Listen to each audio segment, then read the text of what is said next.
ये दीपावली की छुट्टियों का घर कार्य बाद में करना बंद कर दो। हाँ, चलो पढ़ा, स्टार्ट करें। पढ़ते हो ना घर पर? बीच बीच में मैं चेक करूंगा भी।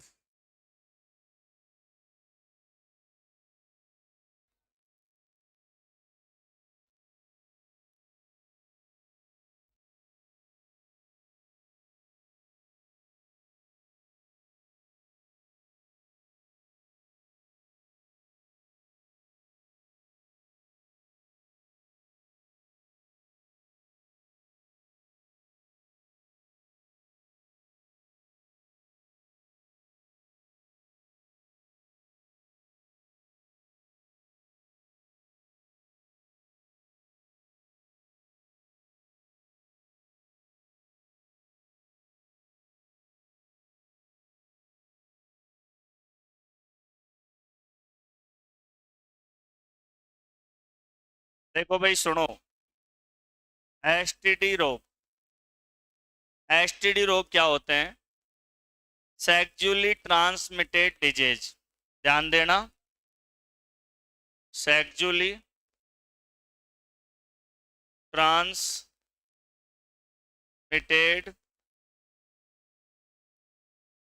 डिजीज,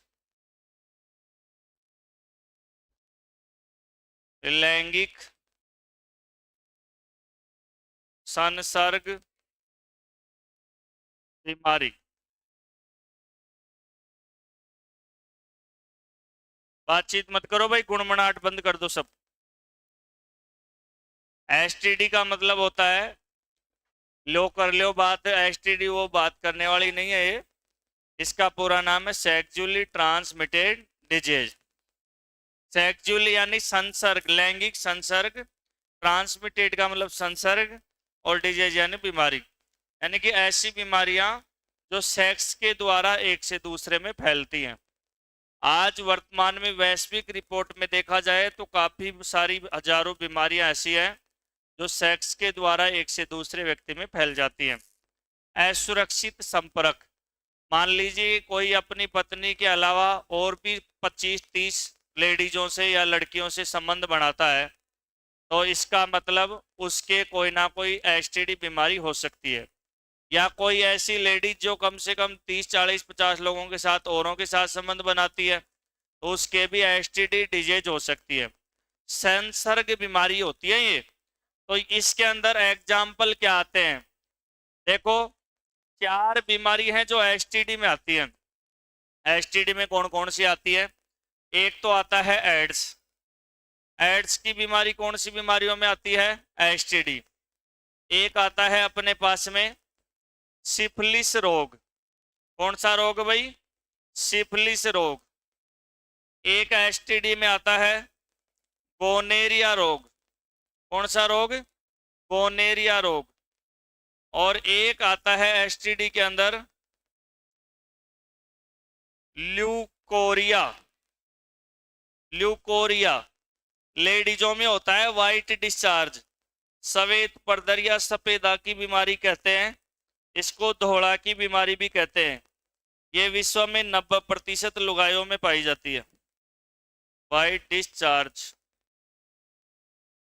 और एक अपने पास हर्पीस की बीमारी होती है, ये भी एसटीडी में आती है।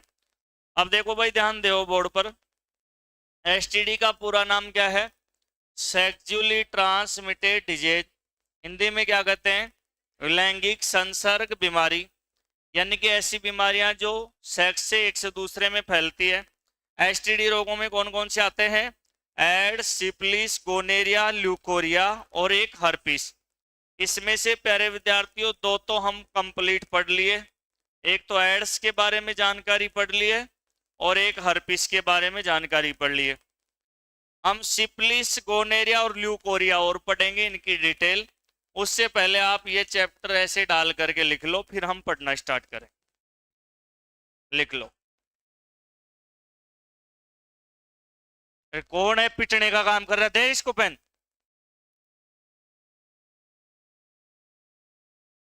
गुड़िया सीधी बैठो, सारा लेके नहीं।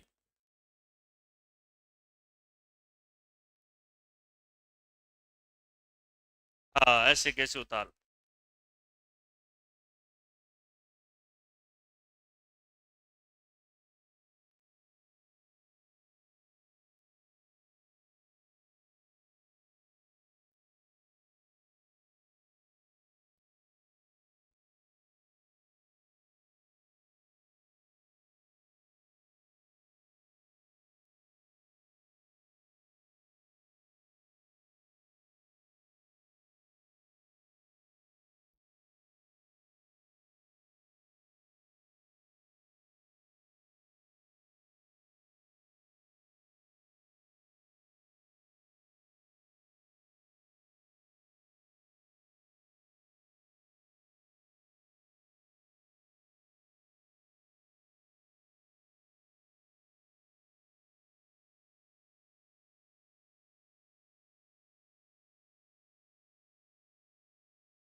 उतार लिए।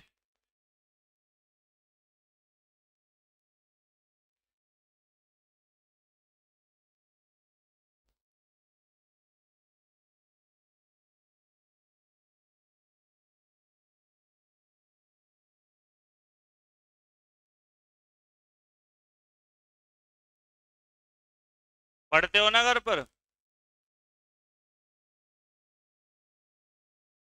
लास्ट का अंग्रेजी का वाइट डिस्चार्ज, ये डब्लू है बाबू, W. W white discharge, white discharge. Ladies की योनि से एक सफेद बदबू वाला पदार्थ निकलता है। हाँ, यस सर।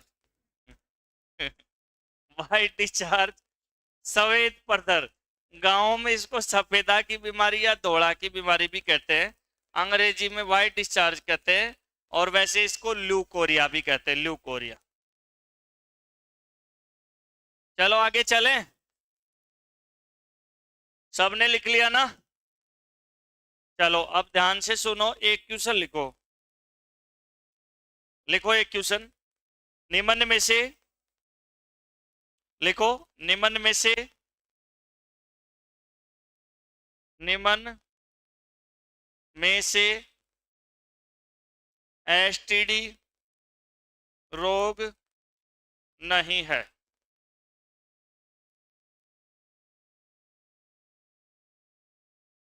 एड्स,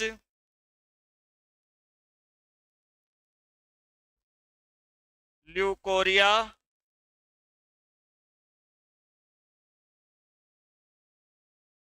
ल्यूकेमिया, जुकाम, सी व डी दोनों।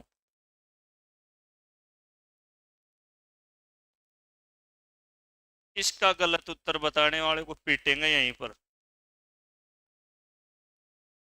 डंडों को ना वहीं रूका ही लगाऊंगा। देखो, ल्यूकोरिया ल्यूकेमिया अलग अलग शब्द होते हैं। ल्यूकेमिया का मतलब होता है ब्लड कैंसर। क्या होता है? Blood cancer. तो देखो, अगर मान लो किसी के एड्स की बीमारी हो तो उसके साथ में सेक्स करेंगे तो हमारे बीमारी हो जाएगी। इसलिए ये तो एसटीडी रोग है। वाइट डिस्चार्ज वाले के साथ में संबंध बनाएंगे तो हमारे बीमारी हो जाएगी, लेकिन किसी के ब्लड कैंसर होगा ना, उसके साथ संबंध बनाएंगे तो हमारे ब्लड कैंसर नहीं होगा। किसी के जुकाम लग रही है और उसके साथ संबंध बनाएंगे तो अपने जुकाम नहीं लगेगी, संबंध से नहीं लगेगी। बाकी उसकी ड्रॉपलेट छींकने खांसने से लग जाए वो बात अलग है, लेकिन सेक्सुअल क्रिया से नहीं लगेगी। इसलिए यहां पर सही उत्तर क्या हो गया? ई हो गया। ई, सी व डी दोनों। तो एसटीडी 5 ध्यान रखना, एड्स, सिफिलिस, गोनेरिया, ल्यूकोरिया और हर्पीस, है ना, ये 5 ध्यान रखना। चलो आगे चलते हैं। अब हम बात करते हैं, ऐसे पॉइंट बना लो आप, सिफिलिस, आतशक और गोनेरिया। गोनेरिया को सुजाक रोग भी कहते हैं। गोनेरिया को सुजाक रोग भी कहते हैं, सुजाक।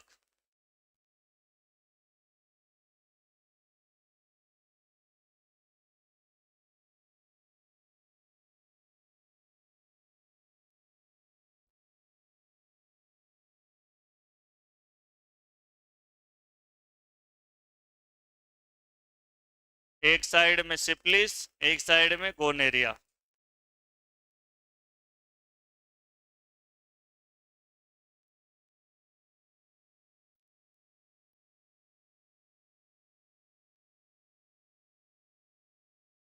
चलो कलम को रोक दो, अब समझो एक एक बात को, ठीक है। सबसे पहली बात, यह एक एसटीडी रोग है। कौन सा रोग है? एसटीडी रोग है। और यह भी कौन सा रोग है? एसटीडी रोग है। ठीक है भाई। दूसरी बात देखो, सिफिलिस किसके द्वारा होता है? बैक्टीरिया। किसके द्वारा होता है भाई? बैक्टीरिया। और ये भी किससे होता है? बैक्टीरिया, बैक्टीरिया जनित। ध्यान देना, सिफिलिस की कौन सा बीमारी है? एसटीडी। और गोनेरिया भी इसके द्वारा होता है ये, और गोनेरिया भी बैक्टीरिया। तीसरी बात, इसके बैक्टीरिया का नाम, बैक्टीरिया नाम या रोग कारक का नाम, रोग कारक का नाम वो होता है ट्रिफोनेमा पैलिडम। क्या नाम है? ट्रिफोनेमा पैलिडम। ऐसे याद कर लेना, जिसके हो जाए सिफिलिस उसकी हो जाएगी गम, जीवाणु का नाम पैलिडम।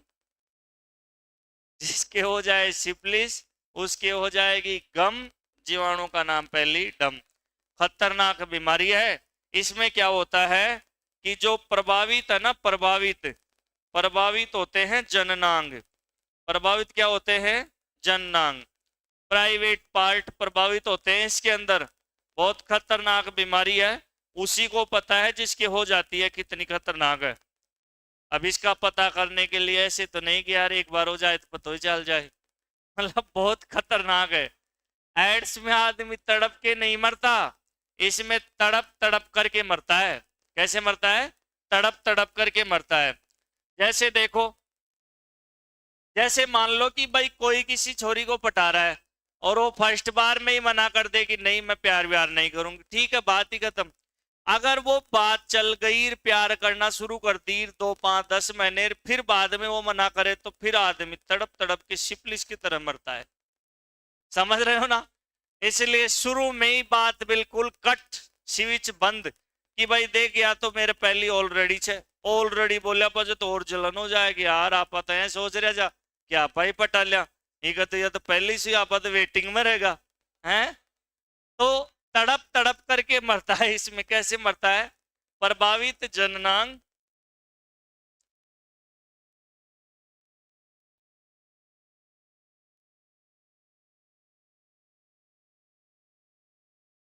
देखो भाई सुनो, प्रभावित जननांग, इसमें जो पुरुष होते हैं ना, पुरुषों में सीसन, सीसन में घाव हो जाते हैं। सीसन में क्या हो जाते हैं? घाव हो जाते हैं। दाद जैसे, दाद जैसे चकते बनते हैं। दाद जैसे चकते बनते हैं। वर्षण कोश, वर्षण कोश स्क्रोटम बोलते हैं। वर्षण कोश भी धीरे धीरे क्षयित होने लगते हैं। क्षयित यानी कि घाव से नीचे तक जाएगी बात, एक बार आप उतार लो। यहां पर है ना, नीचे और भी लिखेंगे, एक बार आप उतार लो इसको, इसको उतार लो। आप क्यों ऐसे मुझे पता नहीं, लेकिन आप उतार लो ताकि मैं दूसरी बात यहां पर नीचे की बात लिखेंगे तो फिर दूसरा पेज बदल लेंगे। अब पता नहीं आप क्या डाउनलोड कर रहे हो, तो कर लो, तुरंत डाउनलोड कर रहे हो आप।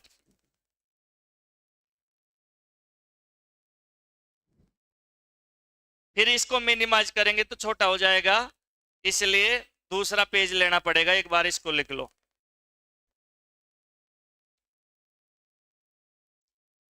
दांत मत निकालो।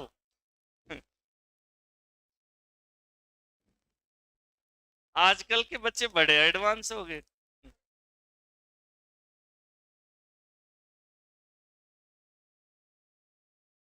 बैक्टीरिया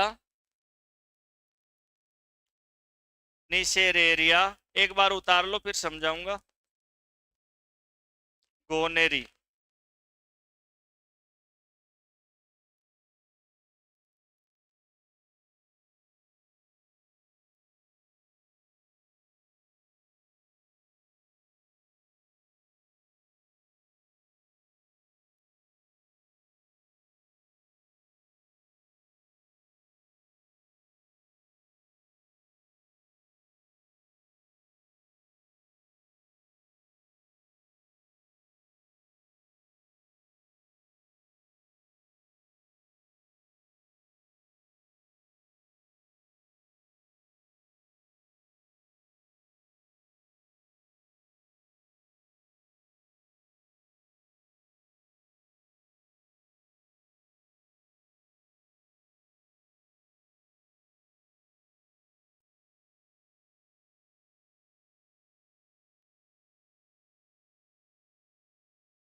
घूम रहे तेरे ऑफिस में।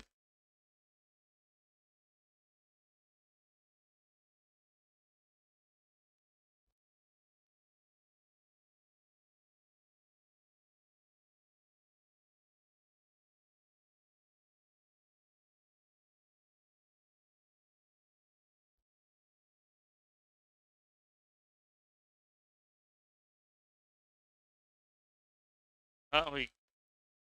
वर्षण कोष भी धीरे धीरे क्षयित घाव से। इस साइड में है प्रभावित जननांग।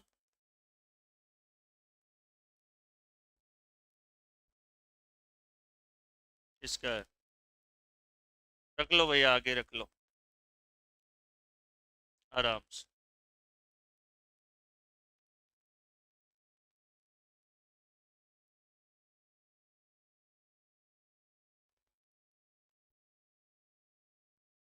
इसमें वर्षण कोष भी धीरे धीरे क्षयित, और यहाँ पर है घाव से। ऐसे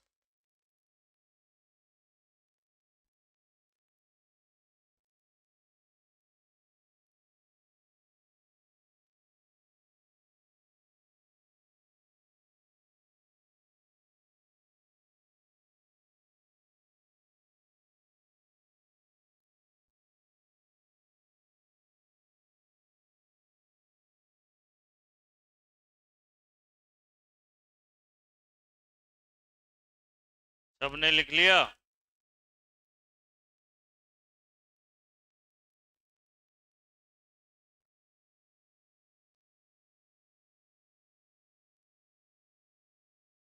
दोनों में होता है, पुरुष और महिला दोनों।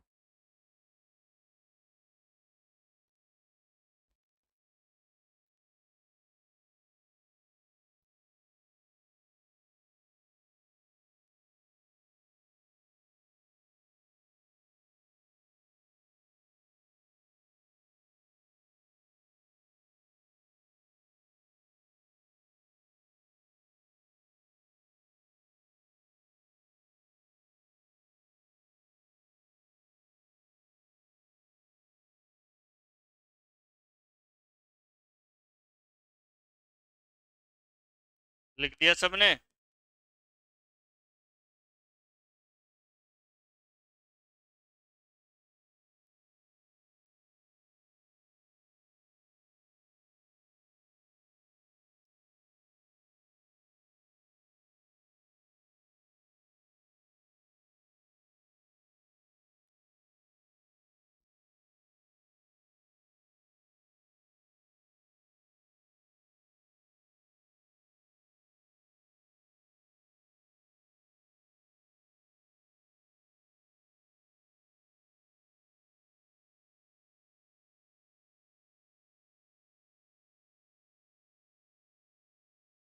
देखो भाई सुनो, सिपलिस का दूसरा नाम क्या है? आतशक। क्या नाम है? आशक। और गोनेरिया का दूसरा नाम सुजाक रोग। क्या नाम है? सुजाक। अरे ध्यान दो, सिपलिस का तो दूसरा नाम आशक और उसका नाम है गोनेरिया का सुजाक। भाई ये भी एसटीडी रोग है और ये भी एसटीडी रोग है। ये भी बैक्टीरिया से होता है, ये भी बैक्टीरिया से। इसके बैक्टीरिया का नाम ट्रिपोनोमा पैलिडम होता है। क्या नाम होता है? पैलिडम। और इसका गोनेरिया का निसेरेरिया गोनेरी। तो सुनो, यहाँ पर प्रश्न पूछेगा ना तो ऐसे पूछेगा, वैसे बोलेगा कि भाई जो सुजाक रोग है ना उसका बैक्टीरिया क्या है, क्योंकि वो गोनेरिया बोलेगा तो फिर गोनेरी से पकड़ लेते हैं बच्चे, इसलिए वो घुमा करके बोलेगा सुजाक रोग का रोग कारक। 23 जुलाई 2022 को सुबह 10 बजे रीट में आया था ये प्रश्न। तो ऐसे आया, सुजाक का क्या नाम है रोग कारक का? तो निसेरेरिया गोनेरी। सारे बच्चे सही करके आए थे जिनको पढ़ा रखा था मैंने, क्योंकि मुझे पता है कहाँ से कैसे पलटी मारेगा और किस तरीके से बोलता है। क्योंकि अगर ऐसे आ जाए कि गोनेरिया तो फिर गोनेरी पकड़ लेंगे, इसलिए घुमा देता है वो सुजाक। जैसे सिपलिस के अंदर ट्रिफोनेमा पैलिडम हो जाएगी गम, जीवाणु का नाम पैलिडम। तो दोनों के रोग कारक जरूर ध्यान रखना। अब बात करते हैं भाई इसमें गड़बड़ क्या होती है। तो ये जो सिफिलिस की बीमारी है ना, ये जननांगों की बीमारी है। इसमें क्या गड़बड़ होती है? जननांग में ये बैक्टीरिया जो होता है प्रभाव डालता है। तो जो पुरुष होते हैं उनमें जो सीसन होता है या पेनिस होता है उसमें घाव हो जाते हैं, दांत जैसे चकते हो जाते हैं और घाव हो जाता है, बहुत भयंकर जलन होती है और पेशाब करते टाइम भी जलन होती है। कई बार तो क्या होता है कि वो बैक्टीरिया इन्फेक्शन ज्यादा कर देता है, तो पेशाब नलिका में भी भयंकर जलन हो जाती है, दाद से चकते बन जाते हैं दाद की तरह। और जो वर्षण कोष हैं वो भी धीरे धीरे घाव से बिल्कुल क्षयित होने लगेंगे और इंसान की मौत हो जाएगी। इंसान की क्या हो जाएगी? मौत। इसका कोई इलाज नहीं है, हालांकि शुरुआत में अगर पता चल जाए। अगर किसी के भी जननांग में दाद हो जाए तो लापरवाही नहीं करें, हो सकता है सिफिलिस ही हो गया हो। अगर उसकी अपन लापरवाही कर लेंगे तो हमारे बीमारी का संक्रमण ज्यादा हो सकता है, इसलिए इस बीमारी को इग्नोर नहीं करना चाहिए। खतरनाक बीमारी है, शुरुआत में रोका जा सकता है, इंजेक्शन आते हैं, अन्यथा बाद में कोई भी इसका इलाज नहीं है। इसके अलावा ये जो बीमारी है ना सिफिलिस की, ये महिला में भी होती है। महिला के अंदर क्या होता है? मादा में लिख लो, सिफिलिस वाली लाइन जो चल रही है ना उसी में लिखो, सिफिलिस वाले में लिखो, मादा में, योनि में, मादा में योनि में संक्रमण से घाव व दाद जैसे चकते बनना। सिफिलिस वाली लाइन में लिखना है।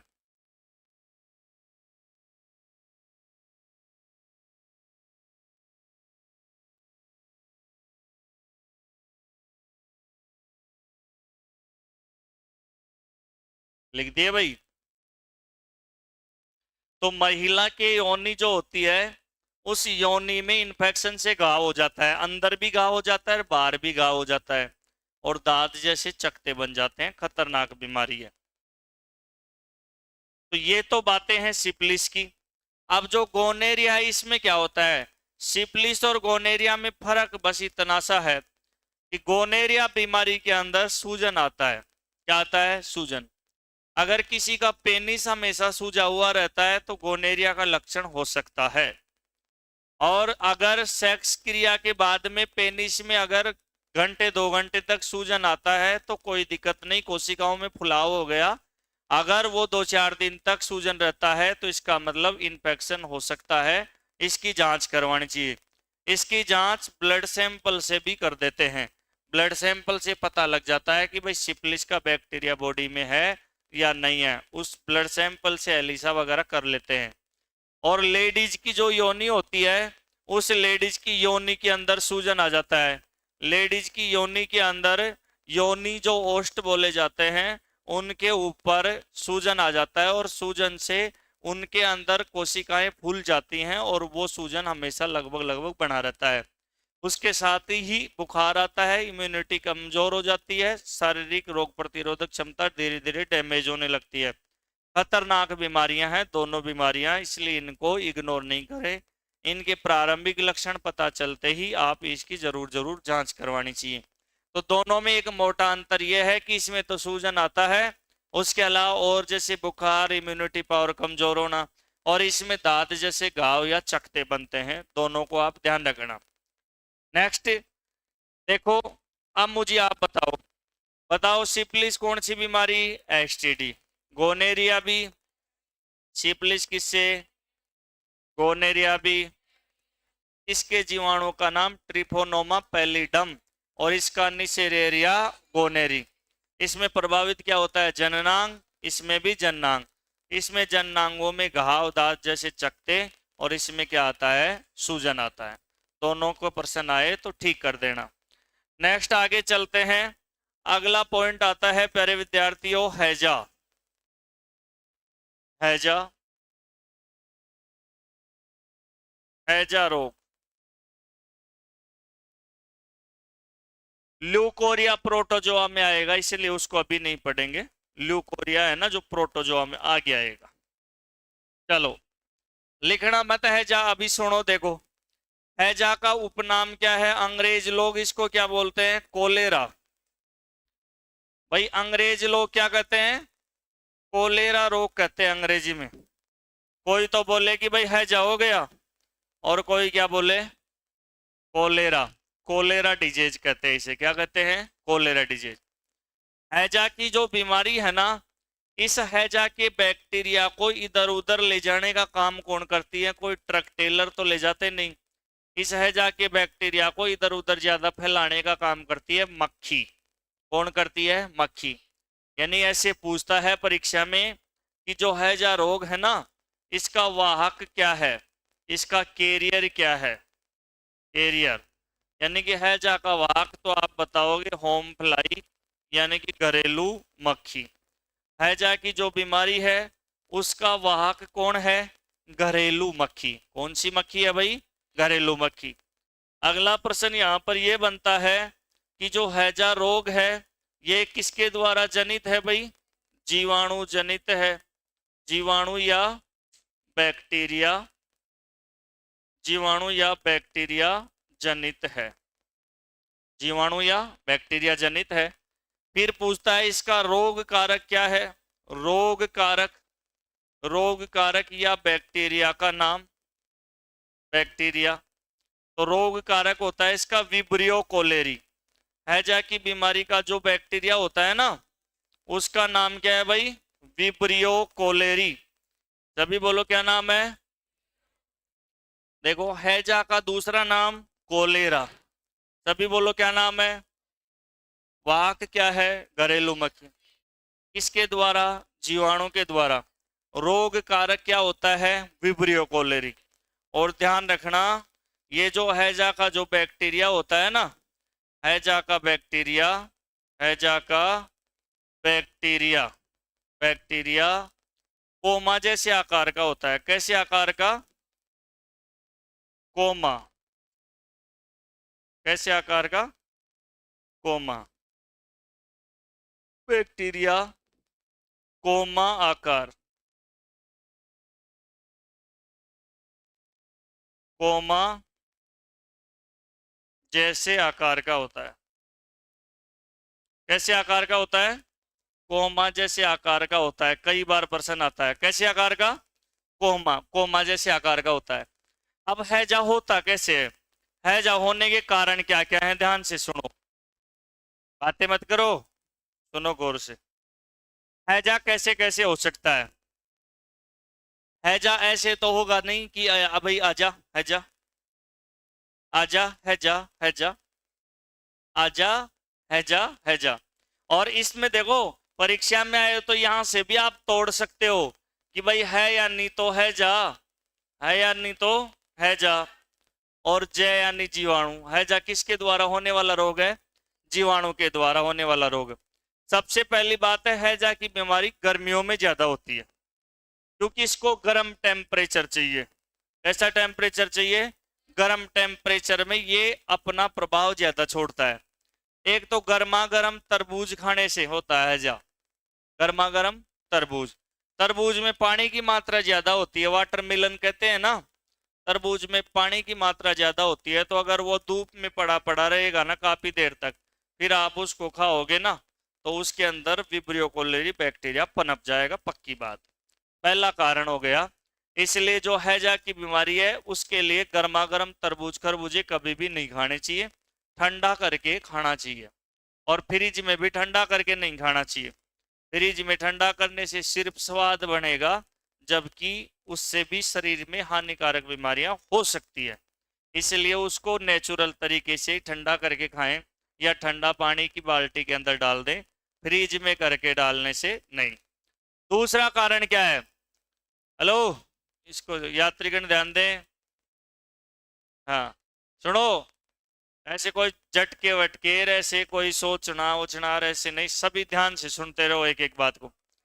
दूसरी बात सुनो भाई, इसमें क्या होता है हैजा के अंदर, जैसे गंदगी जो होती है ना, गंदगी, दूषित जल और दूषित भोजन, यानी कि ये जो घरेलू मक्खी है ना, वो कैसे कैसे लाती है भाई, देखो ध्यान देना, यहां पर लिख देता हूं। एक तो दूषित जल, अगर दूषित जल हो गया, पानी दूषित आपने पी लिया, आप जा रहे हो रास्ते में, प्यास लग गई, किसी टंकी पे पानी पी लिए, उस टंकी की सफाई 1857 के बाद में हुई ही नहीं, इसका मतलब उसके अंदर जल कैसा है? दूषित है। उससे भी आपके हैजा हो सकता है। हैजा का बैक्टीरिया दूषित जल में पैदा होता है। किस में पैदा होता है? दूषित जल में। जैसे मान लो शहरों के अंदर नल आते हैं ना, नल नहीं आते, पानी आता है, तो वो जो पानी है ना, वो उस पानी, शहरों में क्या होता है कि पानी की लाइन और गटरों की लाइन साथ चलती है, समांतर। समांतर इसलिए रखी जाती है कि दो बार खुदाई नहीं करनी पड़ती है। तो जैसे पानी की लाइन, अरे सीधा बैठ, तू ऐसे आलस से फैला रहा है, तो नींद आ रही है तो आराम कर घर जाके, अभी तो ऐसे कर रहा था, अब ऐसे पसर के बैठा है, बार बार नहीं टोकना पड़े मेरे को। सुनो ध्यान दो, हैजा है ना, हैजा वो दूषित जल से होता है। किससे होता है? दूषित जल से। अब दूषित जल से कैसे कैसे हो सकता है, अब ध्यान से सुनना। जैसे अभी मैंने कहा कि भाई पानी आया, तो पानी आएगा तो शहरों में क्या होता है कि गटर की लाइन भी पानी की लाइन के साथ ही होती है, तो कई बार वो फूट जाती है, तो फूट करके गटर का वो भी जो भी है ना पदार्थ, वो सब उसमें आ जाता है। नलों में आया गंदा पानी, फिर अखबार में ऐसी फोटो आती है, उसको कई लोग पी भी जाते हैं, तो दूषित जल है वो। कौन सा जल है? दूषित जल। वैसे गांवों की होड़ नहीं होती, शहरों में बहुत गंदी वाड़ा होता है, बहुत भयंकर होता है। वहां तो केवल रहना ही होता है कि भाई यार रह रहे हैं, नहीं तो गंदी का काम होता है बहुत ज्यादा। तो दूषित जल में यह बैक्टीरिया पनप सकता है जा दूषित जल से सर्दियों में भी हो जाता है, लेकिन सर्दियों में इसका प्रभाव है ना बैक्टीरिया का कम होता है, गर्मियों में ज्यादा होता है। दूषित जल के अलावा दूषित भोजन से, दूषित भोजन से, दूषित भोजन से भी ये होता है। जैसे मैंने कहा था ना, भारत में सबसे ज्यादा खाई जाने वाली जो चीज है ना बाजार में, वो पतासी है, फलोरी पतासी पानी पुच्चा, और सबसे दूषित है ये चीज। इसमें 95% लोग गंदगी रखते हैं। और आपको हकीकत बताऊं, ये जो लोग जितने भी यहाँ पर पानी पूरी की लगाते हैं ना भारत में, वो जहां पर रूम लेके रहते हैं ना, वो जगह आप देख लो ना तो आपको उल्टी आ जाए, क्योंकि वो रूम कोई 10-20 हजार का फ्लैट तो लेते नहीं है, कोई हल्की सी कोई टूटी फूटी कहीं जगह लेते हैं बेचारे, और वहां पर वो सारी चीजें करते हैं, और वहां से वो पानी की कोठी भर के लाते हैं। वो कहाँ पता नहीं कहाँ से भर के लाते हैं, अपने को पता ही नहीं चलता।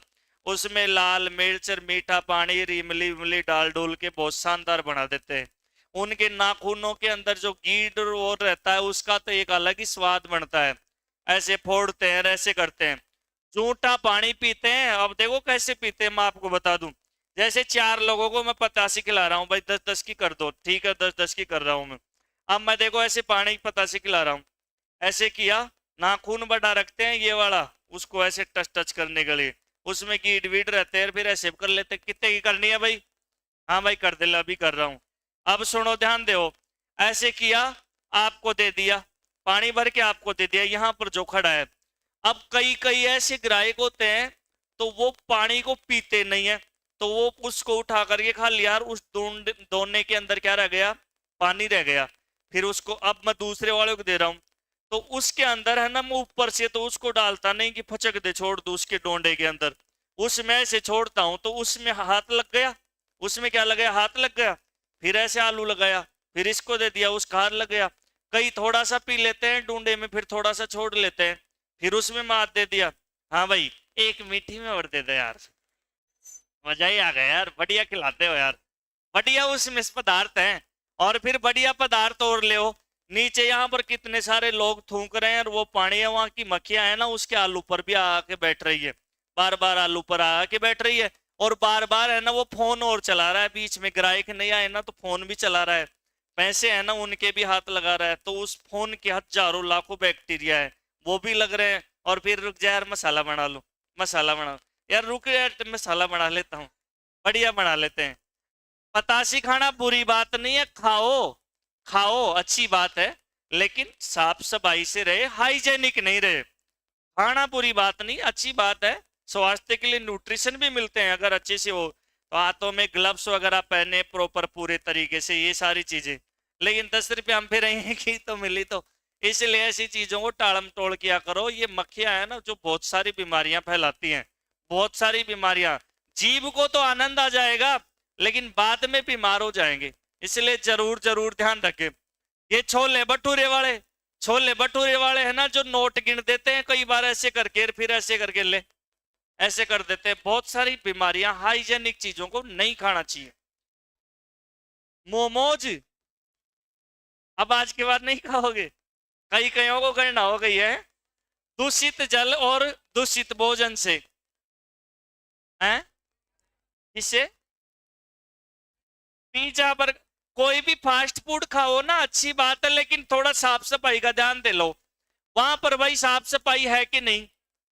जो जो आपको खिला रहा है ना, वह भी होली दिवाली ना हो छे को ना हो, या भी देख लेना चाहे भैया, ना हो छे को ना हो, डाटीम खा चल रही है, ले यार लगा रही हूँ, लगा रही, रुक जा।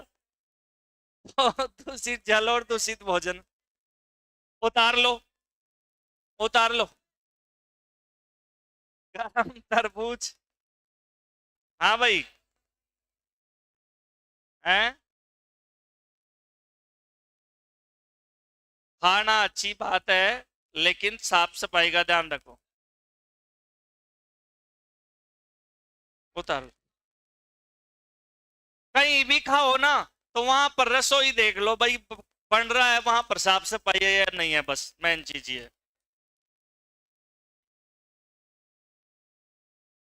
तो गोडी से चून ओसड़ते हैं तो बाढ़ भी जाते हैं, तो उनको मार देना चाहिए, भट्ठी में ही दे देना चाहिए सेलवायों को।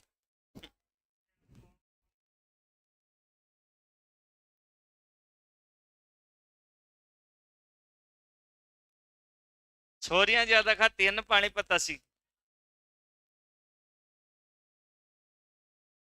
कई कई तो है कि आदत रह जाए कि छुट्टी हो ताई 10 की दे दो।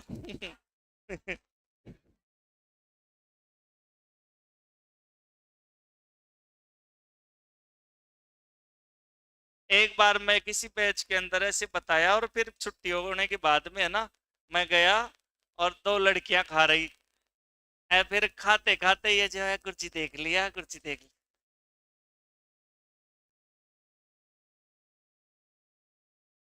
भाई मैं क्या मना कर रहा हूँ, चाहे खूब बढ़िया खाओगा, कान मांगली देते रहो और बढ़िया लगाते रहो।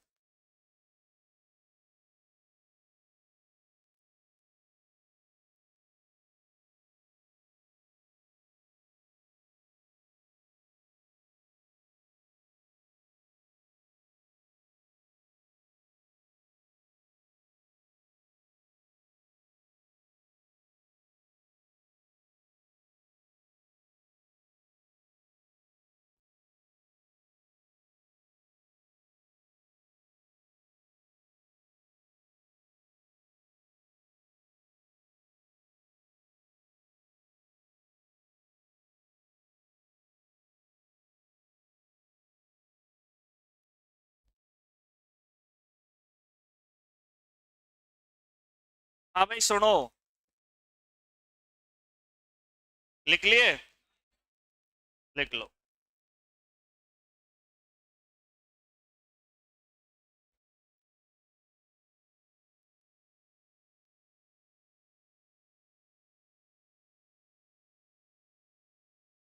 बात मत करो भाई, अब लिख लो।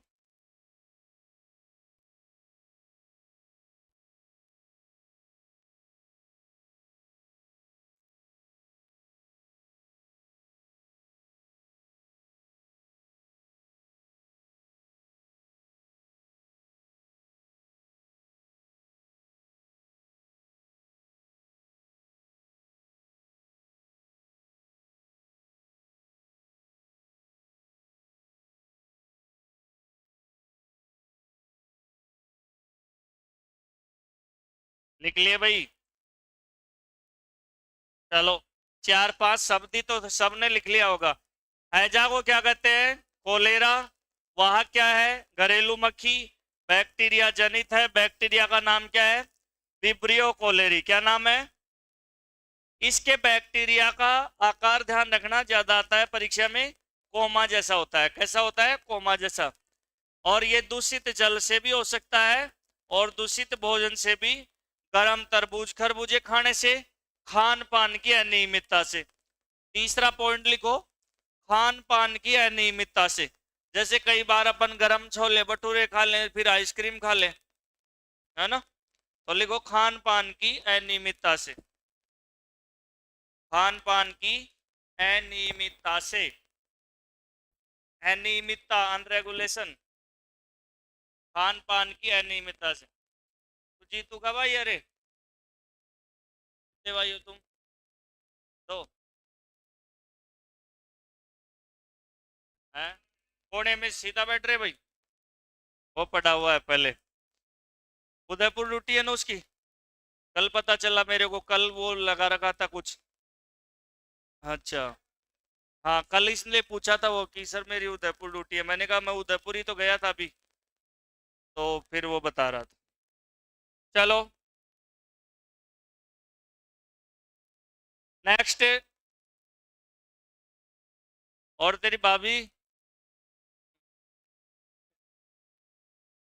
अरे नहीं, वो भी पढ़ने आती थी।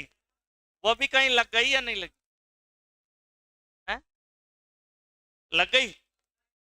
चलो तैयारी कर रहे हैं, अच्छी बात। नेक्स्ट देखो, इसमें ध्यान रखना, नोट डाल के लिखो। लक्षण, इसमें लक्षण क्या क्या है? उल्टी, उल्टी होना,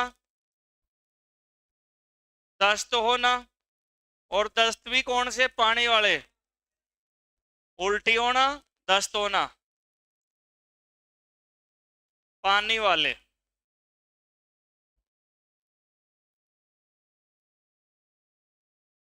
हैजा रोग में लिख लो भाई साथ साथ।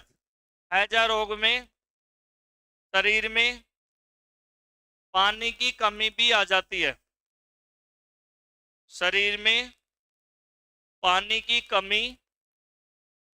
कमी आ जाती है।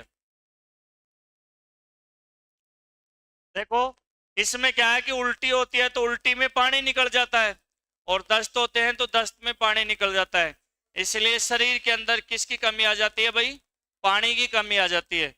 और पानी की कमी आती है ना, उसको बोलते हैं अंग्रेजी में डिहाइड्रेशन। डिहाइड्रेशन का मतलब है शरीर में पानी की कमी। इसलिए डिहाइड्रेशन को फिर रिहाइड्रेशन करते हैं, यानी कि पानी डालते हैं। पानी डालने का मतलब एक बाल्टी है पकड़ कौन डाला, ग्लूकोज वगैरह लगाएंगे, ग्लूकोज वगैरह ये चीजें लगाएंगे। रिहाइड्रेशन या ओआरएस का घोल पिला देंगे। ओआरएस का पूरा नाम होता है ओरल रिहाइड्रेशन साल्ट। या तो ओआरएस का घोल पिला सकते हैं या ग्लूकोज वगैरह चढ़ा सकते हैं। और वैसे बार बार पानी भी पी लेना चाहिए। अगर बार बार पानी पीने से भी उल्टी हो रही है तो कोई दिक्कत नहीं, लेकिन पानी पी लेना चाहिए। तो हैजा में क्या है कि उल्टी दस्त हो जाते हैं और बुखार भी हो जाता है। बुखार आना, उल्टी दस्त और बुखार आना। कई बार इन्फेक्शन ज्यादा हो जाता है ना, तो मृत्यु तक भी हो जाती है। इन्फेक्शन ज्यादा हो जाए तो कई बार मृत्यु भी हो जाती है। इसलिए उल्टी दस्त, विब्रियो कोलेरी बैक्टीरिया खतरनाक बैक्टीरिया होता है ये। अब उल्टी तो तब होती है जब मान लो विब्रियो कोलेरी बैक्टीरिया अपने अमाशय में है ना, तो अमाशय के पदार्थ को बाहर निकालने के लिए यहाँ क्या है कि नीचे एक ढक्कन लगा रहता है। तो यहाँ का ऊपर ये वाला जो पदार्थ है ना अमाशय वाला, ये तो उल्टी के रूप में आ जाएगा। और इससे नीचे का जो भी पदार्थ होता है ना, छोटी आंत बड़ी आंत का, वो ऊपर नहीं आ सकता, वो ऊपर वापस नहीं आ सकता। इसलिए अंडी का अंडी कर और उंडी का, समझ गए ना?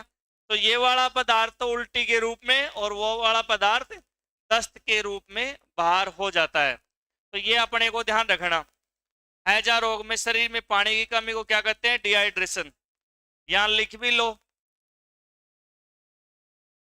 ऐसे लिखो। ये तो नोट नंबर 1। नोट नंबर 2 देखो। हैजा के रोगी को, हैजा के रोगी को ओआरएस का घोल भी पिलाया जाता है।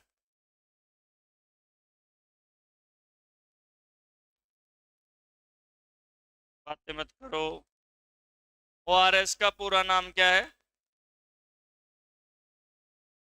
ओरल, ओरल यानी मुंह, रिहाइड्रेशन साल्ट, यानी कि मुंह के द्वारा नमक वाले जल की शरीर के लिए पूर्ति की जाए। ओरल यानी होता है मुंह, ओरल यानी क्या होता है? मुंह। रिहाइड्रेशन यानी जलापूर्ति, और साल्ट यानी नमकीय जल। ओरल यानी होता है भाई मुंह, रिहाइड्रेशन का मतलब जलापूर्ति, और साल्ट यानी नमकीय।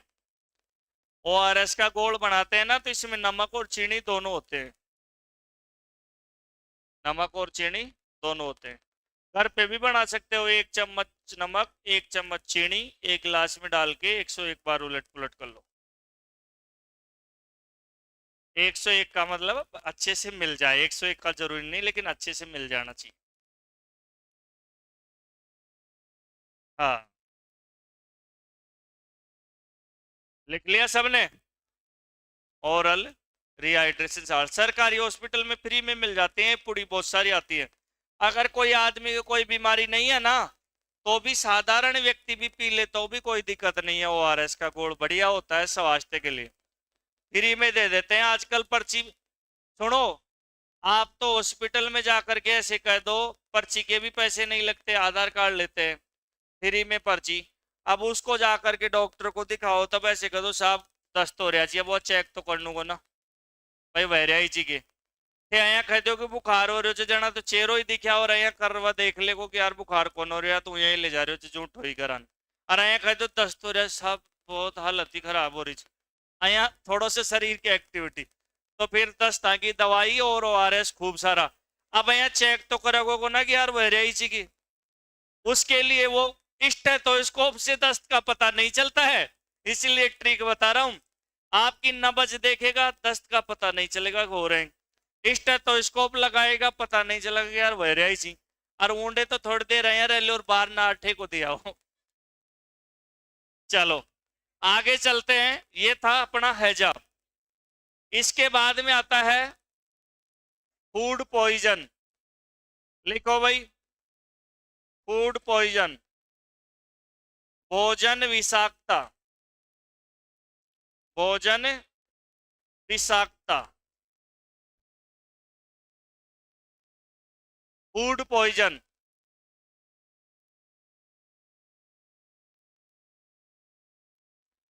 इसको बोटुलिज्म भी कहते हैं।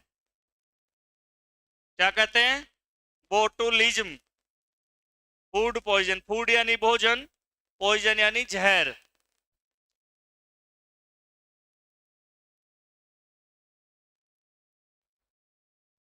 हैजा का खोजकर्ता भी रॉबर्ट कोच ही था। टीबी में लिखवा दिया था ना, इसलिए यहां पर नहीं लिखा मैंने। आप चाहो तो यहां पर भी लिख सकते हो हैजा वाले पॉइंट में, हैजा का खोजकर्ता। दो बात यहां पर लिखी देता हूं, सुनो, हैजा में जोड़ लेना।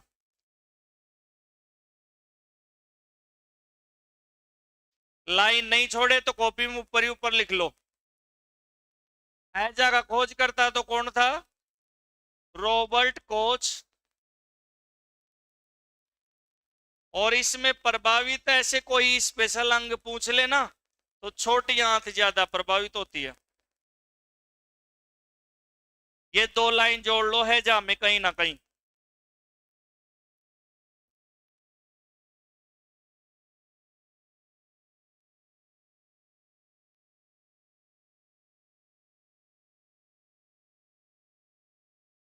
हैजा, हैजा का खोजकर्ता कौन है? Robert Koch.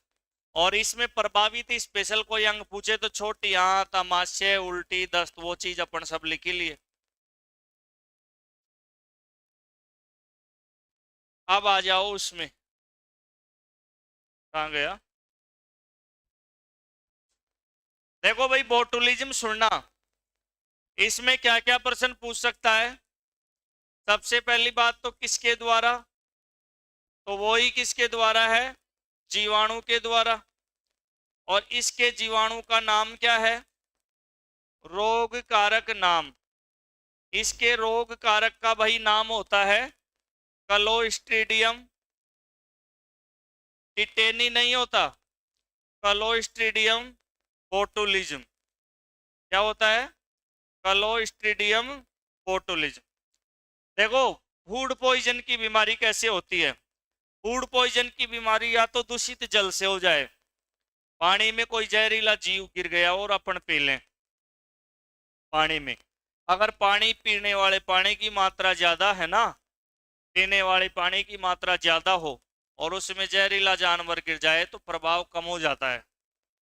जैसे मान लो कि भाई 100 किलो दूध गर्म हो रहा है और उसमें 3 तीतरी पड़ गई, तो उसको फेंक दोगे क्या? नहीं, और उसका प्रभाव भी नहीं होगा।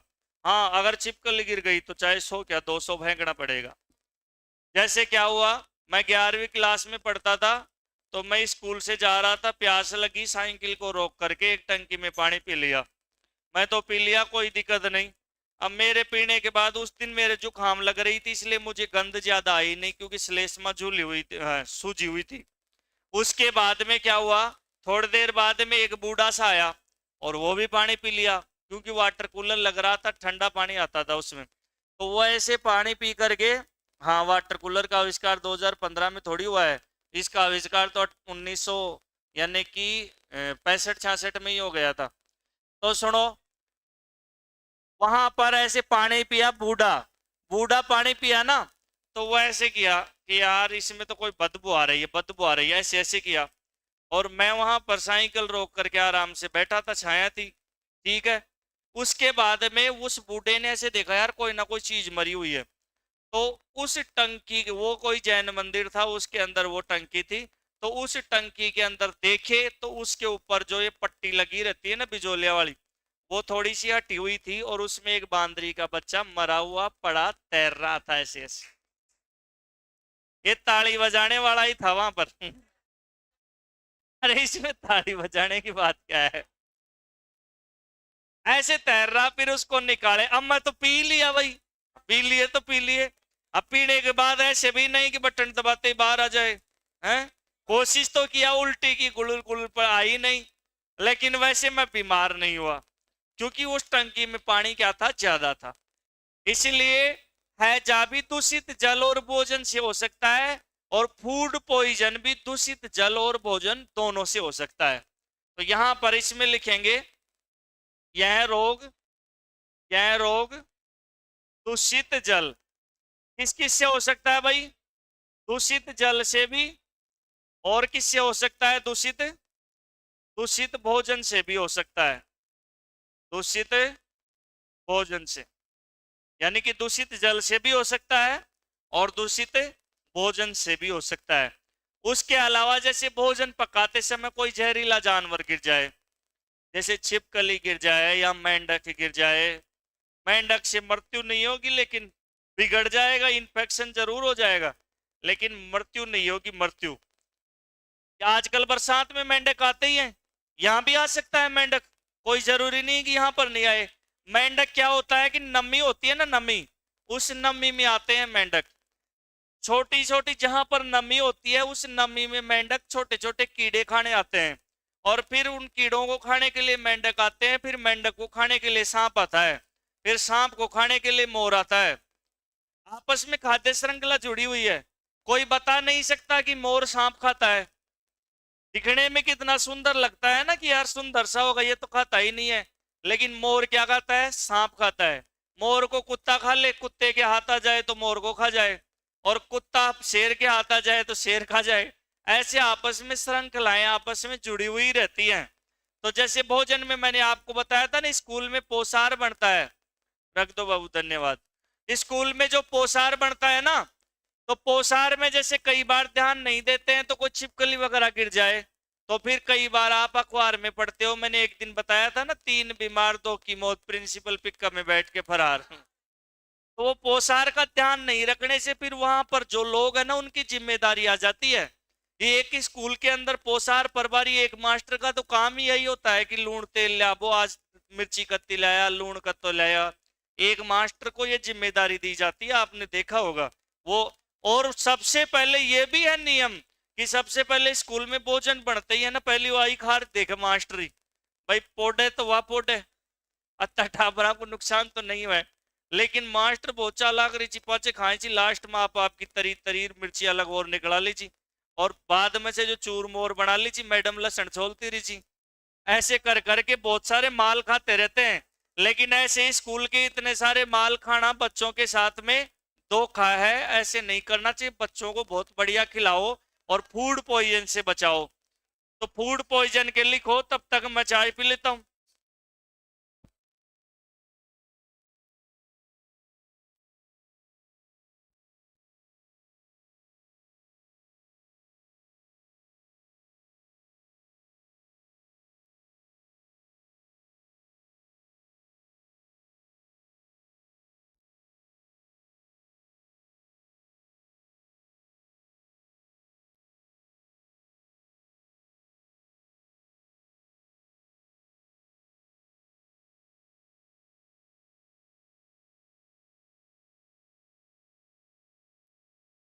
इसको उतार लो।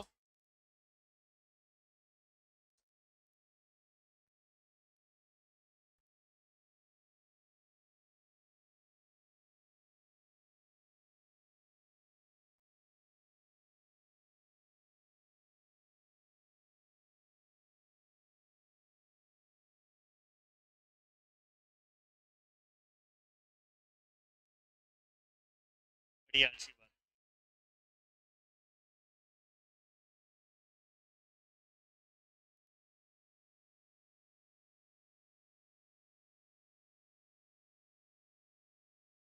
बहुत गंदगी, उनको बड़े चाव से खाती है लड़कियां। चवन्नी चवन्नी की आती हैं।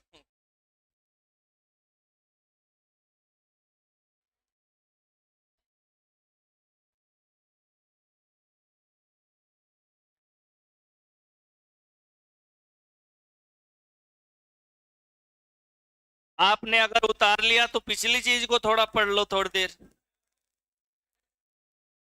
अग बात का ही बड़का डे जाओगा।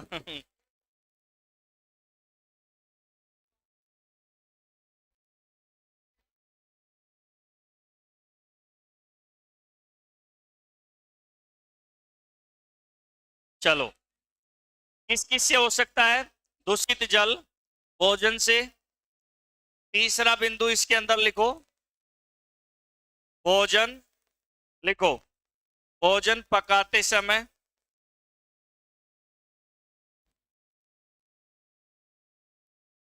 जहरीले जीव के, जहरीले जीव के इन्फेक्शन से। भोजन पकाते समय जहरीले जीव के इन्फेक्शन से। और ध्यान रखना भाई, बोटुलिज्म में क्या प्रभावित होता है? इसमें पूरा पेट प्रभावित होता है, पेट। पेट में एक ही चीज नहीं होती, पेट में अमाशय भी आ जाता है, छोटी बड़ी आंत भी आ जाती है, छोटी बड़ी आंत। बोटुलिज्म बीमारी, अगर कोई मान लो जहर दे के मार दे, कोई मान लो कि आपका जो खाना बनाता है उसको गुस्सा आए, उसके अंदर सेल पोष की गोलियां डाल दे, तो जहर डाल दे। तो पहले राजा महाराजा क्या होते थे? चांदी के बर्तनों में भोजन करते थे। किस में भोजन करते थे? चांदी के बर्तनों में। तो अगर जहर डला हुआ भोजन होता है ना, जहर डला हुआ भोजन को अगर चांदी के बर्तन में डाल देते हैं तो 15 मिनट बाद में चांदी का बर्तन काला हो जाता है। इसलिए राजाओं को पता लग जाता था कि इस भोजन में जहर है, तो उस भोजन को खाना छोड़ देते थे। अगर कोई मान लो राजा भूखड़ होता था, वो गरम गरम आते, अरे यार ला यार अभी खा लूं तुरंत ही, तो अगर कोई राजा तुरंत भोजन कर लिया तो उसकी पहचान नहीं हो पाएगी। लेकिन राजाओं का अधिकतर ये होता था कि यार कोई भोजन में रसो या जहर नहीं डाल दे, इसलिए वो भोजन आने के बाद भी 15 से 20 मिनट बाद में भोजन करते थे। चांदी का बर्तन है ना, जो जहर में क्या है कि सल्फर होता है, सल्फर से क्रिया करके सिल्वर सल्फाइड बना देता है और चांदी काले रंग की हो जाती है। ऐसी हो जाती है, काले रंग की। महर्षि दयानंद सरस्वती को नन्नी जान नाम की वैश्या भोजन में जहर दे दी थी ना, अजमेर में आप जीके में पढ़ोगे, जो महर्षि दयानंद सरस्वती की जो नाम से कॉलेज है, तो अब वो पता नहीं दी कहाँ पड़ती है, ऐसे हो तो आप इतिहास में पढ़ना, लेकिन उसको जहर दे करके मार दिया गया था। तो इसलिए जहर दे करके अगर किसी को मार दिया जाए ना, तो डॉक्टर उस जहर की जांच के लिए पूरे शरीर को थोड़ी काटते हैं, लीवर से सैंपल उठाते हैं। अगर कोई जोड़ा छाप डॉक्टर, वो तो पूरे शरीर को काट काट के देखेगा यार कड़ेसी से जहर, कड़ेसी से जहर। लेकिन जहर का जो पॉइजन है ना, वो लीवर से एक इंजेक्शन भरो तुरंत पता लग जाता है। इसलिए जहर दिए व्यक्ति की जांच के लिए शरीर का कौन सा अंग उपयोग किया जाता है? लीवर। इसलिए लीवर को हमारे शरीर की बायोकेमिकल लेबोरेटरी कहते हैं, जैव रासायनिक प्रयोगशाला। तो इसमें जहर के कण मौजूद मिल जाते हैं। अगर जहर देने के बाद में उल्टी हो जाए तो स्वास्थ्य के लिए बहुत बढ़िया बात है, क्योंकि उल्टी के अंदर बाहर आ जाता है। जिसके एंजाइम बहुत बढ़िया होते हैं ना अमाशय के, वो आदमी को बचा देते हैं, चाहे जहर का भोजन खिला दो। वो बहुत एक्टिव होते हैं, तो जहर यहाँ पर जाते ही वो एंजाइम है ना, तुरंत मिसाइल छोड़ते हैं और उनको कि बाहर करो इनको, आतंकी आ गए, तो तुरंत ही वो उल्टी उल्टी हो जाती है। और जिसके एंजाइम है ना, इसके ये एंजाइम डीएक्टिव रहते हैं, खराब रहते हैं, उनके आने के बाद फिर वो एंजाइम है ना बेचारे पड़े रहते हैं, आजा फिर वो लीवर में चला जाएगा और लीवर से फिर ब्लड में जाकर के फिर पूरे शरीर में फैल गया तो फिर मृत्यु हो जाएगी। कई कईयों को सांप वगैरह काट देता है तो मरते नहीं है, इसका मतलब उनकी बॉडी के एंजाइम बहुत सही है। आपको एक बात बताऊं, हमारा शरीर है ना, किसी भी चीज से सुरक्षा करने के लिए पहले खुद ही लड़ता है, खुद लड़ता है, पहले पहले खुद ही लड़ता है। इसको तो बिगाड़ तो हम ही लेते हैं, टाइम पर खाना नहीं खाना और इधर उधर की चीजें खाना, अगड़म सगड़म, और ये बिगड़ जाता है फिर एंजाइम। फिर यह एंजाइम ऐसे कहते हैं जो को बिगाड़ ले भाई, मैं तो क्या करा, फिर हमारा शरीर बीमार पड़ने लग जाता है। तो ध्यान रखें, बोटुलिज्म में अमाशय छोटी आंत और बड़ी आंत प्रभावित होती है। ये इसमें संबंधित बीमारी किसकी है? ये पेट की बीमारी है। इसमें अगर उल्टी और दस्त हो गया तो बच जाएगा, नहीं आदमी मरेगा। उल्टी दस्त हो गए तो बच जाएगा, नहीं मरेगा। और अगर पता लग जाएगी जहर खा लिया और उल्टी नहीं हो रही है तो ऐसे कर करके उल्टी कर लेनी चाहिए, या वोमिटिंग की दवाई भी आती है, उल्टी करने की दवाई, वो ले लेनी चाहिए ताकि उल्टी भयंकर आए और वो छट जाए। फिर बाद में डॉक्टर के पास तो जाना ही है, ऐसे नहीं कि भाई उल्टी हो गई तो अब मेरे जहर नहीं चढ़ेगा, बाद में डॉक्टर के पास जाना है। कई बार आप देखते हो ना, किसी को कोई जहरीला जीव खा जाता है तो उल्टियां वगैरह हो जाती है, तो बचने के चांसेस रहते हैं। अब बताओ कौन सा बच गया इसके अंदर? एक तो निमोनिया और एक प्लेग। 2:30 बजे तक क्लास चलेगी, जिसको जाना है वो जा सकता है, क्योंकि मैं आपको लेकर के 10-15 महीनों तक नहीं बैठा रहूंगा। समझ रहे हो मेरी बात? आज ध्यान से सुन लेना, क्योंकि अगर कंटिन्यू पर 2 घंटे पढ़ेंगे ना, लास्ट की क्लास इसीलिए लगवाई है मैंने कल से, 2 घंटे कंटिन्यू पढ़ेंगे तो जल्दी से अपन कोर्स को कवर कर लेंगे। बायोलॉजी भी है, फिर फिजिक्स भी है, फिर केमिस्ट्री भी है, तो सही समय पर कोर्स हो जाएगा तो हम बहुत बढ़िया तैयारी कर लेंगे। इसमें कोई किंतु परंतु, बस मिले कौन मिले, भूख लग गई, वाओ गो मारे तो ये साधन को ना, या को ना, वो आपकी जिम्मेदारी है। क्योंकि जैसे एक तो मान लो आप 8 महीने तक 10 किलोमीटर दूर से आओ लगातार यहाँ पढ़ने के लिए, एक 4 महीने तक ही आओ तो 8 महीना तक को किराया उतार लागो, एक 4 महीना तक को। इसलिए क्लास चलेगी 2:30 बजे तक, जिसको पढ़ना होगा वो चुपचाप बैठ के पढ़ते रहेंगे। आज बता देता हूँ, इसमें जिसको जो भी अपनी व्यवस्थाएं खुद करके लाएं भाई सुबह से, क्योंकि मैं आपको बताया, क्योंकि अगर कंटिन्यू क्लास बढ़िया चलती रहेगी तो सही समय पर अपन पढ़ लेंगे, इसलिए 2:30 तक क्लास चलेगी, ध्यान रखना। तो जो खाना वाना सबकी जो भी व्यवस्थाएं है ना, रोटी कांदो जो भी है अपना ले आया करो, सारी व्यवस्थाएं ऐसे अपने हिसाब से करो बाबू, अपन पढ़ेंगे तो आगे बढ़ेंगे। ये हो गया, 2 पॉइंट बचे हैं, एक तो बचा है प्लेग का और एक निमोनिया का। तो अब लिखो प्लेग वाला, प्लेग वाला लिखो, प्लेग। क्योंकि अगर मान लो कि मैं आपको ऐसे ही लेके बैठा रहूंगा तो फिर 2025 में 8-10 महीने लागी के फायदो, 3-4 सब्जेक्ट हैं ये, इसलिए अपन सही समय पर गाड़ी टाइम पर जब भी पूछेगी तब क्लास कंटिन्यू लंबी रहेगी तब। प्लेग नहीं, आज नहीं, आज चलो, आज पहले छोड़ दूंगा 10-5, लेकिन एक छोटा सा पॉइंट पढ़ा देता हूं, उसके बाद आज पहले छोड़ दूंगा, आज 2:30 नहीं, लेकिन मंडे से 2:30 तो 2:30। तो लिखो प्लेग, प्लेग, काली मौत, ब्लैक डेथ। अभी ये पूरा हो जाएगा चैप्टर, ब्लैक डेथ, या इसको महामारी भी कहते हैं। वो सही बात है बाबू, मैं सब जानता हूँ, व्यवस्थाएं जार बनानी पड़ी थी कर एजेंडा को वैसे सारी चीजें मैं जानता हूँ। हाँ, कर एजेंडा को वैसे कमरा माला तो जार के अंत पहले इंठा होगा जना ही उठेगी, सब चीजें जानता हूँ। मैं यहाँ पर खड़ा हूँ ना इस पायदान पर, तो मैं भी उन्हीं रास्तों से कहीं ना कहीं गुजर के आया हूँ, सब जानता हूँ। और फिर रोटी बनाता बनाता भी 2 घंटा लग जाएगा, और 4-4:30 फिर खाओगा, और फिर रात में फिर 3 बजे फिर बनावांगा, और ऐसी चीजें चलती रहती। लेकिन ये स्ट्रगल है, आप सुबह जल्दी उठ करके बनाओ, जल्दी उठ करके करो कुछ भी चीजें। प्लेग क्या होता है? प्लेग काली मौत कहते हैं इसको, ब्लैक डेथ क्या बोलते हैं?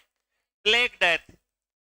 एक समय ऐसा आया था जिसमें जनसंख्या में बढ़ने की बजाय घट गई थी, एक समय आया था, बताओ कौन सा समय था वो? 1911 से 1921 का दशक। जैसे देखो आपने पढ़ा होगा ना, जनगणना कब से स्टार्ट हुई? 1871, लॉर्ड मेयो के काल में, लॉर्ड मेयो के काल में 1881 लॉर्ड रिपिन का काल आया, स्वायत्त शासन का जनक कहते हैं। फिर इसके बाद में कब होगी? 1891, फिर 1901, फिर 1911, फिर 1921। ये दशक आया था ना, ये दशक, इसमें जनसंख्या बढ़ने के बजाय घट गई, यानी कि घटी क्यों? पूरी दुनिया में कोरोना की तरह एक बीमारी फैल गई जिसका नाम था भाई प्लेग। क्या नाम था? प्लेग नाम था, प्लेग। पूरी दुनिया में काफी सारे लोगों की मृत्यु हो गई। उस टाइम में इतना इलाज था नहीं, अब तो इतना इलाज था, इसलिए कोरोना के अंदर मरे तो खूब, लेकिन ज्यादा चीज संख्या में होना, मान लो पूरा होल मान लो कि ये रसगुल्लों से भरा हो, जिनमें 2-4 पीपा कोई चोर ले तो कोई खास बात को ना। तो बस ऐसा ही हुआ, कोरोना में मरे तो खूब लेकिन जनसंख्या घटी नहीं बढ़ी, क्योंकि सब घर आई रही अच्छा जनसंख्या बढ़ावा कोई काम छो, है ना। इलाज भी हो गया, पहले इलाज कोई था ही नहीं, इसलिए इस दशक में जनसंख्या में गिरावट आई ना, वो कौन सी बीमारी की वजह से आई? प्लेग बीमारी की वजह से आई। किससे आई? प्लेग बीमारी की वजह से आई। अब प्रश्न ये बनता है कि ये जो प्लेग बीमारी है ना, देखो ध्यान देना, प्लेग किसके द्वारा होती है भाई? बैक्टीरिया। किससे होती है? बैक्टीरिया। और इस बैक्टीरिया का, इसका जो प्लेग का संक्रमण था ना, ये बीमारी आई कैसे थी? चूहों से आई थी। जूनोटिक रोग है ये। जूनोटिक का मतलब क्या होता है? जानवरों से इंसान। जो चूहे हैं ना, उनके जू हो गई थी। अरे भाई ध्यान से सुनो, चूहों के क्या हो गई? जू। चूहों के भी जू होती है, पहले इंसान के भी होती थी। तो चूहों के क्या हो गई? जू। चूहों की जू को पिस्सू बोलते हैं। क्या बोलते हैं? पिस्सू। और चूहों के जू होने के बाद जू क्या करती है? खून को चूषण करती है। जैसे किसी के मान लो जू हो जाए ना, तो वो खून को खींचती है। और आती कहां से है? जू की कोई बाहर से कोई मिर्च की तरह पौध ला के तो लगाई नहीं जाती, ऑटोमेटिक ही पैदा होता है। इसको गर्म टेम्परेचर चाहिए, इसलिए लेडीजों के ज्यादा होती, क्योंकि इनके बाल ज्यादा बड़े होते हैं। और फिर जेंट्स के मान लो मोटारा का जू हो जाए जना है तो गंजी करा ली, फिर ए जल्दी सी गंजी कौन कराऊं। पहले होती थी, जो भी जीव जंतु थे उनके जू पैदा हो जाती थी, तो चूहों के जू हो गई, उसको बोलते हैं पिस्सू। इसलिए चूहों की लार के अंदर उस जू के संक्रमण से बैक्टीरिया पनप गया। एक पेस्टिस नाम का बैक्टीरिया था। क्या नाम था? पेस्टिस नाम का बैक्टीरिया। यानी कि ध्यान रखना, प्लेग का संक्रमण किससे हुआ था? चूहों के पिस्सू से। किससे हुआ था भाई? चूहों के पिस्सू से। प्लेग की बीमारी चूहों के पिस्सू से हुई। पिस्सू का मतलब यहां पर मैं देसी भाषा में बोल रहा हूं जू। अब चूहों के पिस्सू से चूहों की लार में बैक्टीरिया पैदा हो गया। अब चूहों से बीमारी इंसान में आई कैसी? तो देखो, चूहे है ना जो अनाज को कुतुरते हैं, बोरियों को। पहले बोरियों में ही अनाज होता था 100 वर्ष पहले, कोठी काठी ये तो थी नहीं। जो ज्यादा पैसे वाले वीआईपी होते थे ना, उनके ओवरी होती थी। क्या होती थी? ओवरी। अब वाले बच्चे तो कई तो जानते ही नहीं होंगे, ओवरी होती थी मिट्टी के बना हुआ अनाज रखने का। तो चूहे अनाज की बोरियों को कुतुर दिए। चूहों में कृंतक दांत ज्यादा होते हैं, नुकीले। अनाज की बोरी कुतुर दे, कपड़े भी काट देते हैं, किताब कॉपियों को भी काट देते हैं। करंतक दांत ज्यादा होते हैं उनमें। कौन से दांत? करंतक दांत। तो चूहे उन अनाज की बोरियों को कुतुर दिए। कुतुरने से चूहों की जो लार थी ना, उसका बैक्टीरिया अनाज में चला गया। अब किसी बोरी को कोई चूहा फाड़ दे तो उस बोरी को अपन फेंक देंगे क्या? पूरी को नहीं फेंकेंगे। उससे वो फिर अनाज के अंदर से बैक्टीरिया इंसान के अंदर आ गया। इंसान में आने के बाद में क्या हुआ कि इंसान में आने के बाद उसका पूरा तंत्रिका तंत्र निष्क्रिय हो जाता था और बुखार तेज होता था। तंत्रिकाएं कोई काम नहीं करती थी, पूरे सिग्नल बंद हो जाते थे और कांख के अंदर एक फोड़ा निकलता था, एक मोटा सा गुमड़े की तरह, और वो तीसरे दिन फूट जाता था और पूरी तंत्रिकाएं डीएक्टिव, इंसान सुन्न और इंसान की मौत हो जाती थी। इलाज कोई था ही नहीं, पूरी दुनिया में ये बीमारी फैल गई। इस वजह से, प्लेग बीमारी की वजह से ही जनसंख्या में गिरावट आई थी। ऐसा बताते हैं कि राजस्थान में प्लेग से बीमारी से इंसानों की मौत कम हुई थी। इसका कारण क्या था? राजस्थान में एक चूहों की देवी है, लोक देवी, करणी माता में। देश नोक गांव है, तहसील नोखा है, जिला बीकानेर है। तो वो चूहों की देवी है ना, वो चूहों में बीमारी नहीं होने दी और राजस्थान में प्लेग की बीमारी से संक्रमण से लोग बच गए। तो इसके जो जो प्रश्न पूछे जाते हैं अब उनको अपन लिख लेते हैं। लिख लो साथ साथ।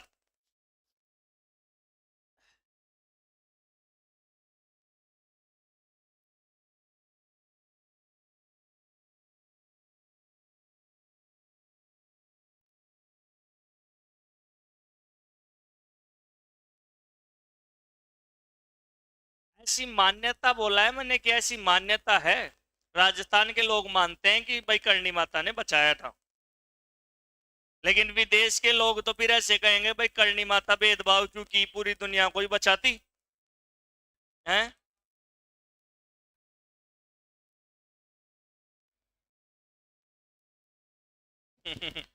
अच्छा।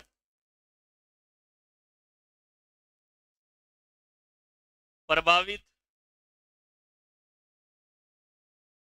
तंत्रिका, तंत्र, और बातें मत करो भाई, देखो ध्यान दो, अब जो भी बात करता हुआ दिखेगा ना उससे प्रश्न पूछूंगा, आज तक के जो सारे पढ़ा दिया वो खड़े करके। तंत्रिका, तंत्र, और कांख, कांख में फोड़ा।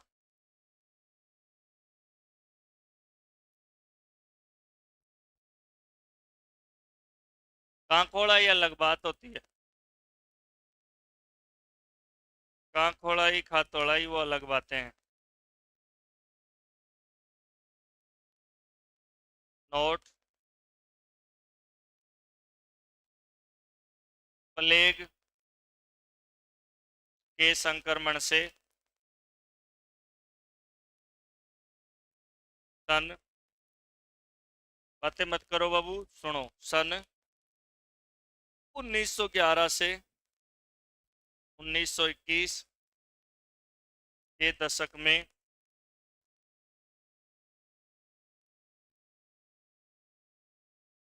जनसंख्या में गिरावट आई थी।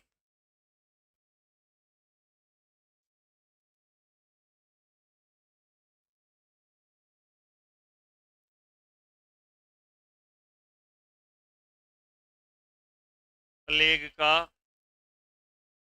खोजकर्ता कीटो और साल्टो, कीटो और साल्टो वैज्ञानिक।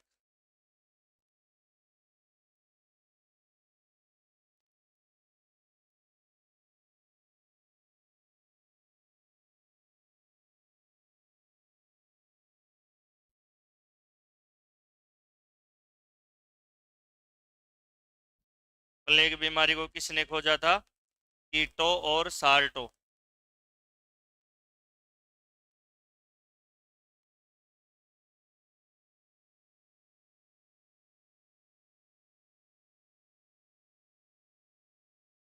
लिख लिए?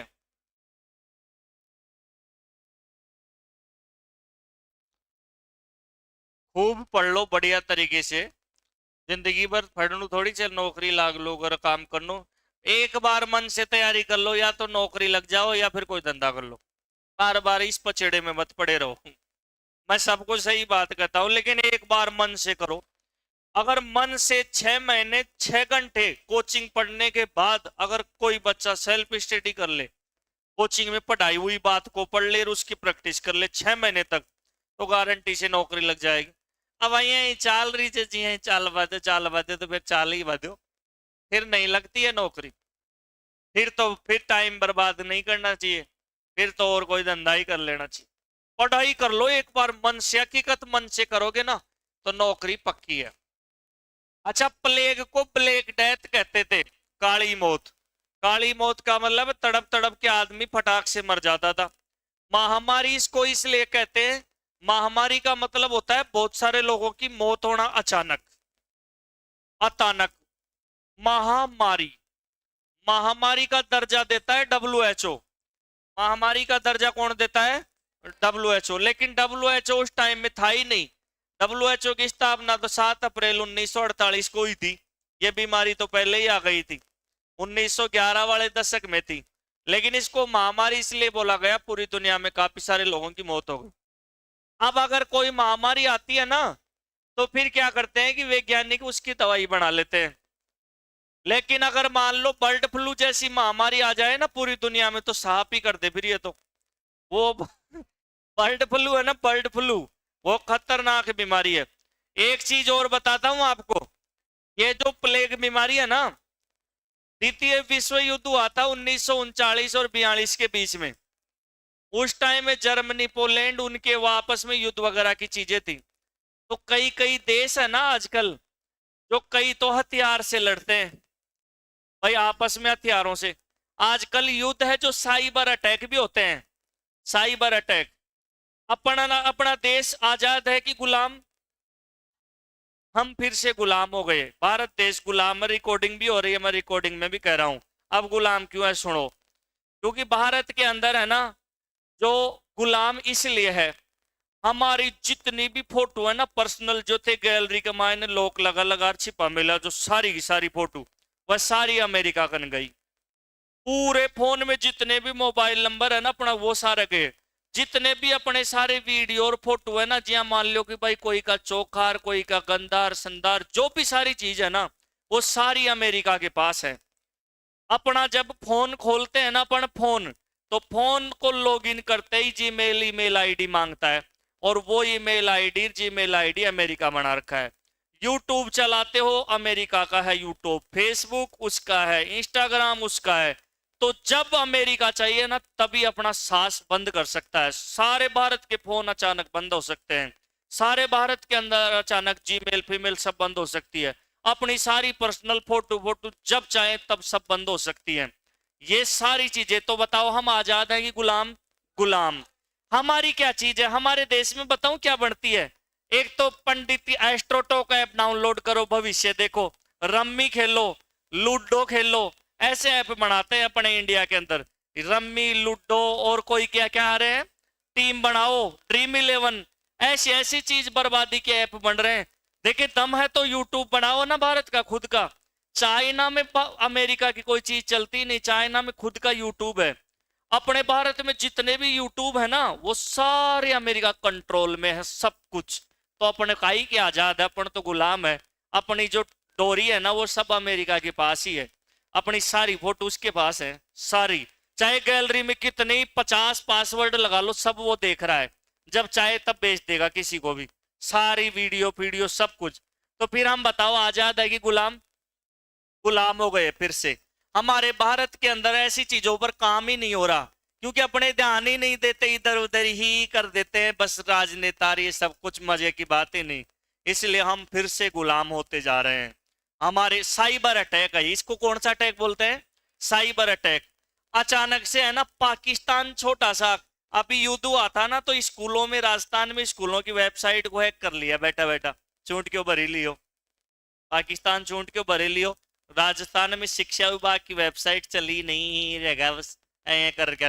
बाद में फिर भारत में कई इंटेलिजेंट बच्चे हैं जो विदेशों में काम करते हैं, अमेरिका और कई चीजें। अपने भारत में इंटेलिजेंट तो बहुत हैं, बड़ी बड़ी चीजें हैं ना, जैसे गूगल और यूट्यूब, उनमें भी काम करते हैं, बड़े पदों पर हैं।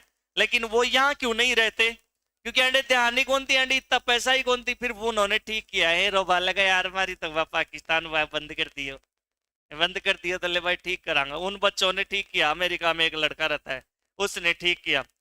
आजकल युद्ध साइबर ही होते हैं। कैसे होते हैं? Cyber attack. हथियारों की बजाय तो वो चीजें अलग है। और युद्ध कैसे होते हैं? 39 और 42 में युद्ध कैसे हुआ? प्लेग का। अब सुनो, प्लेग बीमारी का जो ये बैक्टीरिया है ना, इसका पाउडर बना लिए, और पाउडर बना करके उस हवाई जहाज से छिड़क दिए, जिस जिस देश को मारना है वहां पर वो पानी में मिलाकर के छिड़क दिए, सारे के सारे लोगों में प्लेग फैल गया और अचानक से मृत्यु चालू हो गई। आजकल युद्ध ऐसे होते हैं। जैसे मान लो हानिकारक, जैसे HIV का वायरस है ना, एड्स का, उस वायरस का पाउडर बना करके पानी में मिला करके एंड सापुराम सारा में हेलीकॉप्टर सु छिड़क जाए, तो एंड सबका एड से जाहिर सभी हैं, एड से को सभी फिर मर जाएंगे। ऐसे युद्ध होते हैं आजकल। आजकल अटैक ऐसे होते हैं। आजकल गोली बंदूक और वो चीजें तो है ही, साइबर अटैक भी हो सकता है। ऐसे युद्ध को क्या बोलते हैं? प्लेग की वजह से लोगों को मारा गया अचानक से, उसको बोलते हैं बायोलॉजिकल वार। कौन सा वार बोलते हैं? बायोलॉजिकल वार, जैविक युद्ध बोलते हैं। कोरोना था ना, वो भी एक बायोलॉजिकल वार था। कोरोना वायरस वहां से लीक किया गया था, चाइना वालों ने लीक किया था। और पूरी दुनिया में फैला करके पूरी दुनिया की इकोनॉमी को रोक दिया। पूरी दुनिया की इकोनॉमी को क्या कर दिया? रोक दिया। पूरी दुनिया के धंधे फैक्ट्रियां सब ठप हो गए, अर्थव्यवस्था डाउन चली गई। ये एक बायोलॉजिकल युद्ध था। कौन सा युद्ध था? बायोलॉजिकल। तो आजकल ऐसे भी वो होता है।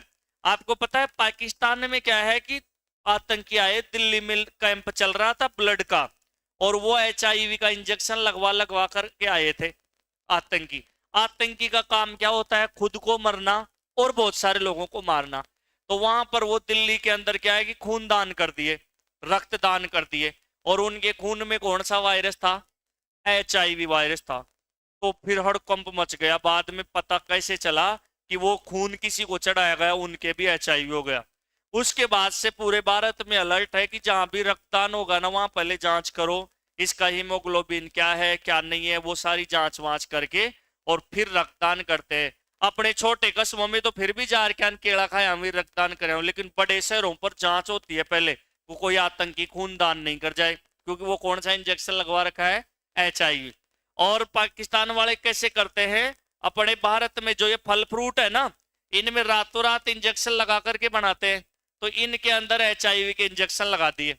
अब जत्ता केला खावांगा जत्ता ही HIV हो जाएगा, अपना एड्स हो जाएगा। इसलिए साइबर अटैक, बायोलॉजिकल अटैक, कई प्रकार के युद्ध होते हैं। बाकी कल पढ़ेंगे अपन 2:30 तक। ठीक है, धन्यवाद।